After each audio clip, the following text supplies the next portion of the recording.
Hi viewers, welcome to Bhaskar's area. AP mega DSC 2025కు సంబంధించిన ఫలితాలు అనగా స్కోర్ కార్డ్స్ అనేవి విడుదలవడంతో మరి అభ్యర్థుల దృష్టి అంతా మెరిట్ లిస్టుల మీద పడింది. మరి ఈ మెరిట్ లిస్టులు కూడా మరో 2-3 రోజుల్లో విడుదల కాబోతున్నాయి. మరి మెరిట్ లిస్టులు విడుదలైన తర్వాత సెలెక్షన్ లిస్టు కూడా దాంతో పాటే వచ్చే అవకాశం ఉంది. ఆగస్టు 16వ తేదీన మరి సర్టిఫికేట్ వెరిఫికేషన్ కూడా ప్రారంభమయ్యే అవకాశాలు ఉన్నాయి అనే విషయం మనకు దినపత్రికల ద్వారా తెలియడంతో మరి చాలా మంది అభ్యర్థులు డిఎస్సి సర్టిఫికేట్ వెరిఫికేషన్ కు ఏ సర్టిఫికేట్స్ ను సిద్ధం చేసుకోవాల్సిన అవసరం ఉంది అంటూ వారంతా ఆరా తీస్తూ ఉన్నారు. మరి మనం ప్రస్తుతం ఈ వీడియోలో డిఎస్సి 2025 సర్టిఫికేట్ వెరిఫికేషన్ కు ఏ సర్టిఫికేట్స్ సిద్ధం చేసుకుని ఉండాలి అనే సమాచారాన్ని మనం ఇక్కడ చూస్తూ ఉన్నాం.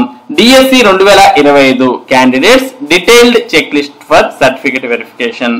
మరి డిఎస్సి సర్టిఫికేట్ వెరిఫికేషన్ కు ఇవన్నీ మీరు జాగ్రత్త చేసుకుని పెట్టుకుంటే మరి మంచిది. మొదటగా మనం ఇక్కడ చూసినట్లయితే డిఎస్సి 2025కు సంబంధించి ర్యాంక్ కార్డ్ అనేది మరలా మనకు డిఎస్సి తర్వాత విడుదల చేయడం జరుగుతుంది. ఆల్రెడీ మనకు స్కోర్ కార్డ్ అనేది విడుదల చేశారు. మరి ఆ స్కోర్ కార్డ్ ను మనం జాగ్రత్తగా ప్రింట్ తీసి పెట్టుకోవాలి. తర్వాత మరి డిఎస్సి ర్యాంక్ కార్డ్, దాని తర్వాత డిఎస్సి హాల్ టికెట్, మనం ఏదైతే డిఎస్సి పరీక్ష రాసామో దానికి సంబంధించినటువంటి హాల్ టికెట్ ను జాగ్రత్తగా పెట్టుకోండి. తర్వాత డిఎస్సి 2025 అప్లికేషన్ ఫామ్, తర్వాత ఆధార్ కార్డ్, దాని తర్వాత school study certificates from 4th to 10th class, అంటే 4వ తరగతి నుంచి 10వ తరగతి వరకు స్కూల్ స్టడీ సర్టిఫికేట్స్ అనేవి ఉండాలి. ఈ స్కూల్ స్టడీ సర్టిఫికేట్స్ అనేవి చాలా కీలకం.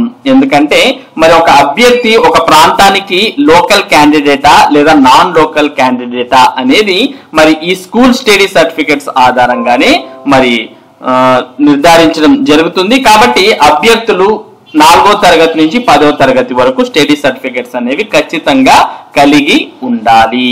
మరి ఈ స్టడీ సర్టిఫికేట్స్ లో కూడా కొద్దిమంది ప్రైవేట్ స్టడీ చేసి ఉంటారు, కొద్దిమంది రెగ్యులర్ స్టడీ చేసి ఉంటారు. ఒకవేళ మీరు ప్రైవేట్ స్టడీ వారు అయినట్టయితే అటువంటి వారు ఎంఆర్ఓ ద్వారా రెసిడెన్స్ సర్టిఫికేట్ అనేది మరి 4వ తరగతి నుంచి 10వ తరగతి వరకు చదివినట్టుగా ఎంఆర్ఓ రెసిడెన్స్ సర్టిఫికేట్ అనేది చేసుకుని మరి సర్టిఫికేట్ వెరిఫికేషన్ అప్పుడు సబ్మిట్ చేయాల్సిన అవసరం ఉంటుంది. కాబట్టి మీది రెగ్యులర్ స్టడీనా ప్రైవేట్ స్టడీనా అనే దాన్ని ఆధారంగా చేసుకుని మీరు స్కూల్ స్టడీ సర్టిఫికేట్స్ అనేవి సబ్మిట్ చేయాల్సిన అవసరం ఉంటుంది. ఇక తర్వాత ఎడ్యుకేషనల్ క్వాలిఫికేషన్ కు సంబంధించినటువంటి సర్టిఫికేట్స్. మరి ఎడ్యుకేషనల్ క్వాలిఫికేషన్స్ అనేవి మీరు అప్లై చేసే పోస్టును బట్టి ఎడ్యుకేషనల్ క్వాలిఫికేషన్స్ అనేవి ఉంటాయి. ఒకవేళ మీరు ఎస్జిటి పోస్ట్ కు దరఖాస్తు చేసినట్టయితే వారు టీటీసీ లేదా డిఈడి సంబంధించినటువంటి సర్టిఫికేట్స్ అన్ని పెట్టుకొని ఉండాలి. లేదు మీరు ఒకవేళ స్కూల్ అసిస్టెంట్ కానీ టీజీటీ పోస్ట్ కానీ దరఖాస్తు చేసినట్టయితే మీరు బీఈడికి సంబంధించినటువంటి సర్టిఫికేట్స్ రెడీ చేసుకొని పెట్టుకోవాలి. మరి పీజీటీ వారు కూడా బీఈడికి సంబంధించినటువంటి సర్టిఫికేట్స్, అలాగే ప్రిన్సిపల్ పోస్ట్ ఆల్మోస్ట్ అన్ని పోస్టులకు బీఈడి సర్టిఫికేట్ అనేది కీలకంగా ఉంటుంది. ఎస్జిటి పోస్టుకి అయితే డిఈడి సర్టిఫికేట్ అడుగుతారు. ఇక నెక్స్ట్ ఒకవేళ మీరు పీఈటీకి సంబంధించినటువంటి వారైతే బీపీఈడి సర్టిఫికేట్ అనేది ఉండాలి. ఇక అదర్ ఎడ్యుకేషనల్ క్వాలిఫికేషన్స్ సంబంధించిన సర్టిఫికేట్స్ ఏవైనా ఉంటే వాటిని కూడా మళ్ళీ పెట్టుకోవాలి. అందులో మనకు ఒకవేళ మెమోస్ ఉంటే మెమోస్, దాంతో పాటు ప్రొవిజనల్ సర్టిఫికేట్స్ అనేవి మనం సిద్ధంగా పెట్టుకోవాలి. కాబట్టి మరి ప్రొఫెషనల్ క్వాలిఫికేషన్ అంటే బీఈడి, డిఈడి లేదా బీపీఈడి లేదా ఎంపీఈడి ఇటువంటి సర్టిఫికేట్స్ అన్నిటిని మనం సర్టిఫికేట్ వెరిఫికేషన్ అప్పుడు సబ్మిట్ చేయాల్సిన అవసరం ఉంటుంది. తర్వాత గ్రాడ్యుయేషన్ సర్టిఫికేట్స్ అంటే మనం డిగ్రీ చదివి ఉంటే డిగ్రీకి సంబంధించినటువంటివి, లేదా పీజీ అంటే పీజీటీ పోస్ట్ కి అయితే పీజీ చదివి ఉంటాం కాబట్టి పోస్ట్ గ్రాడ్యుయేషన్ కు సంబంధించిన సర్టిఫికేట్స్ అనేవి మనం పెట్టుకోవాలి. మరి మార్క్స్ మెమోస్ ఉంటే మార్క్స్ మెమో, లేదా ప్రొవిజనల్ ఉంటే ప్రొవిజనల్, ఇవన్నీ కూడా మనం గ్రాడ్యుయేషన్ కు సంబంధించిన సర్టిఫికేట్స్ అన్నిటిని కూడా ఒరిజినల్ మనం పెట్టుకొని ఉండాలి. తర్వాత ఇంటర్మీడియట్ అంటే 10+2 సర్టిఫికేట్ అనేది మనం సిద్ధంగా చేసుకొని పెట్టుకోవాలి.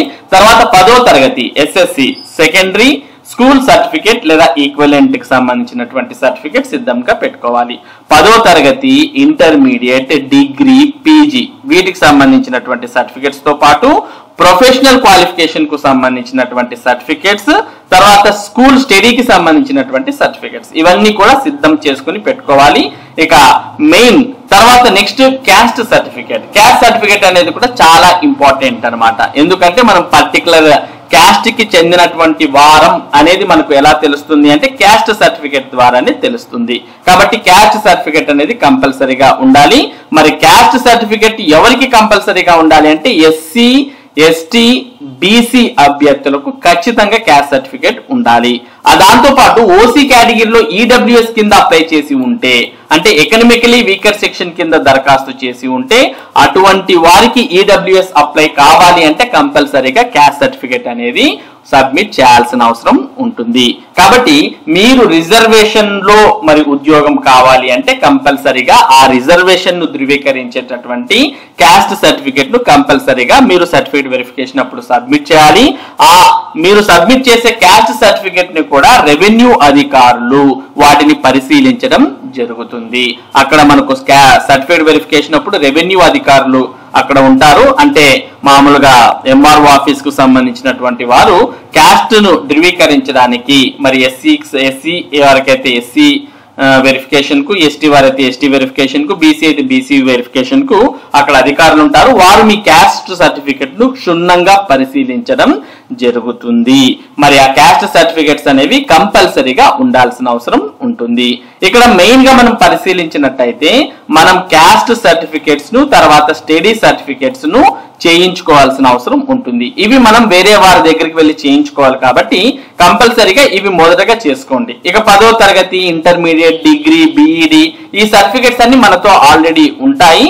మనం చేయించుకోవాల్సింది స్టడీ సర్టిఫికెట్స్ తర్వాత క్యాస్ట్ సర్టిఫికెట్ ఇవి చేయించుకోవాలి. కాబట్టి వీటిని ఫస్ట్ ప్రియారిటీ ఇస్తూ చేయించుకొని ఉండాల్సిన అవసరం ఉంటుంది. దాంతో పాటు ఒకవేళ మీరు ఎక్స్ సర్వీస్ మెన్ కోటా కింద డిఎస్సికి దరఖాస్తు చేసినట్టయితే మరి ఎక్స్ సర్వీస్ మెన్ సర్టిఫికెట్, తర్వాత ఆల్రెడీ మీరు ఏదైనా గవర్నమెంట్ జాబ్ ప్రస్తుతం చేస్తున్నట్టయితే చాలా మంది సచివాలయం ఎంప్లాయీస్ దరఖాస్తు చేశారు. అలాగే ఎస్జిటి వారు స్కూల్ అసిస్టెంట్ కు, లేదు ఆల్రెడీ స్కూల్ అసిస్టెంట్ గా చేసేటటువంటి వారు ప్రిన్సిపల్ పోస్ట్ కు, అలాగే టీజీటీ వారు పీజీటీకి, పీజీటీ వారు ప్రిన్సిపల్ పోస్ట్ కు, ఇలా చాలా మంది ఆల్రెడీ గవర్నమెంట్ జాబ్ చేసే వారు కూడా దరఖాస్తు చేశారు. అటువంటి వారు ఎవరైనా ఉంటే ఎన్ఓసి అంటే నో అబ్జెక్షన్ సర్టిఫికేట్ అనేది కూడా మరి అక్కడ సబ్మిట్ చేయాల్సిన అవసరం ఉంటుంది సర్టిఫికేట్ వెరిఫికేషన్ అప్పుడు. ఇక ఫైనల్ గా పాస్పోర్ట్ సైజ్ ఫోటోస్ అనేవి ఒక 8 దాకా మీరు పెట్టుకుని ఉంటే మీకు ఎటువంటి ప్రాబ్లం ఉండదు సర్టిఫికేట్ వెరిఫికేషన్ అప్పుడు. కాబట్టి ఒక 8 పాస్పోర్ట్ సైజ్ ఫోటోస్ కూడా ముందుగానే రెడీ చేసుకుని పెట్టుకోండి. ఈ విధంగా ఈ సర్టిఫికేట్స్ అన్నిటిని కూడా మీరు సిద్ధం చేసుకుని ఉంటే సర్టిఫికేట్ వెరిఫికేషన్ అప్పుడు మీకు ఎటువంటి బాధరాబందీ లేకోకుండా మరి మీరు సర్టిఫికేట్ వెరిఫికేషన్ దిగ్విజయంగా పూర్తి చేయవచ్చు. దాంతో పాటు మరి మనం ఒకవేళ టెట్ కు సంబంధించినటువంటి మార్క్స్ కూడా ధృవీకరించాలి అంటే టెట్ కు సంబంధించిన ప్రింట్అవుట్స్ అంటే మీ మార్క్స్ ఇవి అని ధృవీకరించేటటువంటి ప్రింట్అవుట్ కూడా ఉంటే వాటిని కూడా సిద్ధంగా పెట్టుకొని ఉండడం మంచిది. ఇక్కడ మనకు టెట్ మార్క్స్ లిస్ట్ అనేది ఇక్కడ లేదు, కాకపోతే మీరు పెట్టుకొని ఉంటే మీకు చాలా మంచిది. టెట్ మార్క్స్ మీకు ఎన్ని వచ్చాయో దాన్ని ధృవీకరించేటటువంటి ప్రింట్అవుట్ ఏదైనా ఉంటే దాన్ని సిద్ధంగా పెట్టుకోండి. తర్వాత ఇక్కడ ఏవైతే ఇప్పుడు మనం సర్టిఫికేట్స్ చెప్పామో ఆ సర్టిఫికేట్స్ అన్ని కూడా జిరాక్స్ కాపీస్ కూడా మీ దగ్గర ఉండాలి. ఒక 3 సెట్స్ దాకా మీతో జిరాక్స్ కాపీస్ అనేవి పెట్టుకొని ఉండండి. Ensure all certificates are in original and have xerox. ఏవైతే మీ దగ్గర సర్టిఫికేట్స్ ఉన్నాయో అవి ఒరిజినల్ సెట్ ఉండాలి. దాంతో పాటు ఒక 3 సెట్స్ వరకు జిరాక్స్ కాపీస్ కూడా మీతో పెట్టుకొని ఉండండి. తర్వాత అవి మీకు అటెస్టేషన్ బై గెజిటెడ్ ఆఫీసర్ అని ఇక్కడ మనం చెబుతూ ఉన్నాం. మరి ఒకసారి గెజిటెడ్ ఆఫీసర్ తో అటెస్టేషన్ చేయించండి అని అనొచ్చు, లేదా సెల్ఫ్ అటెస్టేషన్ కూడా అడగడం జరుగుతుంది. మరి గతంలో అయితే సెల్ఫ్ అటెస్టేషన్ అడిగారు కాబట్టి సెల్ఫ్ అటెస్టేషన్ అంటే మనమే జిరాక్స్ మీద మరి మనమే ఓన్ గా సంతకం చేయాల్సి ఉంటుంది. మరి అది ఏది అడుగుతారో అనే దాన్ని మీరు వేచి చూసి ఒకవేళ సెల్ఫ్ అటెస్టేషన్ లేదా గెజిటెడ్ అటెస్టేషన్ అనేది మరి మీకు సర్టిఫికేట్ వెరిఫికేషన్ ముందు మనకు తెలియజేయడం జరుగుతుంది. దాని ప్రకారంగా మీరు మూవ్ ఆన్ అయితే సరిపోతుంది. మరి ఈ సర్టిఫికేట్స్ అన్ని కూడా మీరు సిద్ధంగా ఉంచుకొని ఉంటే మరి సర్టిఫికేట్ వెరిఫికేషన్ అప్పుడు ఎటువంటి బాధరాబందీ లేకోకుండా మరి దిగ్విజయంగా మనం సర్టిఫికేట్ వెరిఫికేషన్ ను పూర్తి చేయవచ్చు. ఇది AP mega DSC 2025 certificate verification కు ఏ విధంగా సిద్ధం కావాలి, ఏ సర్టిఫికేట్స్ సిద్ధంగా ఉంచుకోవాలి అనే దానికి సంబంధించినటువంటి సమాచారం. ఇటువంటి ముఖ్యమైన సమాచారం ముఖ్యంగా టెట్ మరియు డిఎస్సి కి సంబంధించిన అప్డేట్స్ ను భాస్కర్స్ ఏరియా మీకు అందిస్తూ ఉంటుంది. మరి ఈ సమాచారం మీరు మిస్ కాకుండా ఎప్పటికప్పుడు పొందడానికి మన భాస్కర్స్ ఏరియా యూట్యూబ్ ఛానల్ కు సబ్స్క్రైబ్ అవ్వండి. Thank you for watching this video.